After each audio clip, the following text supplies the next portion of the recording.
Gracias, jóvenes. Gracias a Matthew. En esta parte es necesario resaltar la participación de Matthew Cruz, Jonathan, Grecia, Joel, Moisés, Cristian Calderón, Alexandra, John y todos los que han hecho posible que el doctor Carlos Barros exprese su visión sobre la historia del futuro. Y entonces allí nos encontramos con varias coincidencias con el doctor. Una de las coincidencias es el acercamiento que estamos desarrollando en el marco de la investigación histórica. Y ese acercamiento es metodológico. En el marco de la metodología de la historia, pues observamos que las estrategias aplicadas en el siglo XIX, por no decir el siglo XX, han tomado un viraje totalmente. O sea, ya no solo tomamos en cuenta las fuentes escritas, sino más bien estamos tomando en cuenta las fuentes iconográficas y las digitales, además de toda aquella variedad de evidencias que el hombre deja para construir la historia. En ese marco metodológico también coincidimos que la historia, si bien iniciada en el siglo XX por la Escuela de los Anales y luego fortalecida en cierta etapa en la escuela positiva, ha dado un viraje en los últimos años del siglo XX y siglo XXI, una historia que alimenta la historiografía de alguna forma hermenéutica, es decir, hacer lectura de las objetividades, hacer lectura de las representaciones que el hombre ha organizado para comunicarse o para producir o para trabajar académicamente. Entonces hay un sinnúmero de representaciones que nos ayudan a utilizarlas como fuentes para construir de alguna forma la historiografía desde la mirada de la hermenéutica. Por otro lado, con el doctor Carlos Barros coincidimos con el tema de la historiografía globalizada. Hoy, en realidad, esta es una muestra de la ponencia que ha organizado el doctor, una muestra del proceso que tenemos para globalizar la construcción de la historia, para que los jóvenes del mundo podamos articularnos, para que los profesionales de la historia podamos compartir ideas y, es más, producir conjuntamente una serie de materiales historiográficos para el bien de la sociedad, para construir una sociedad con una visión identitaria de consistencia y que ayude a recuperar la ética humana. El modelo aplicado en el mundo de los últimos años, esta ética humana ha tomado un viraje totalmente y que lo ha convertido al hombre prácticamente en una mercancía. Y al convertirlo al hombre y mujeres en una mercancía, como que se pierden los derechos, como que se pierden las visiones de las visiones de organización social y de respeto de los derechos humanos.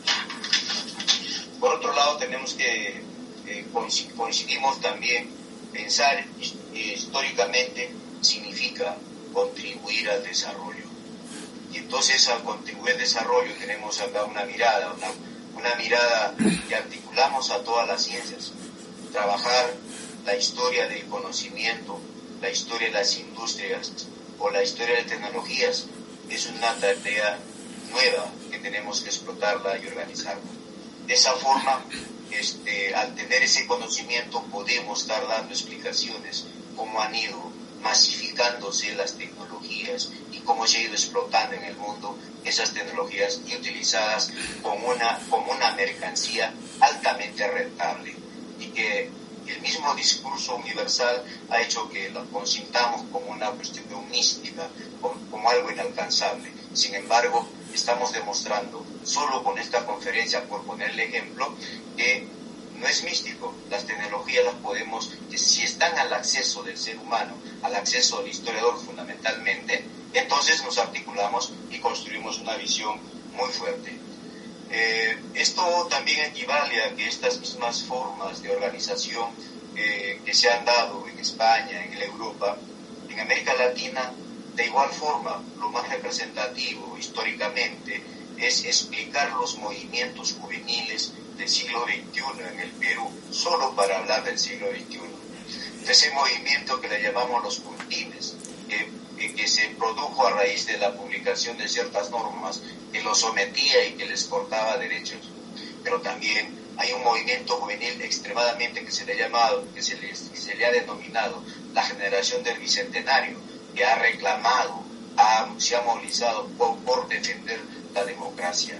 Y hoy los observamos también en esa actividad, ¿no? Entonces, estos elementos nos han dado origen, nos han motivado a identificar un giro historiográfico. En ese giro historiográfico hace que se tome en cuenta en los mismos discursos de la historia del siglo XX y que hoy toman un viraje total en el siglo XXI.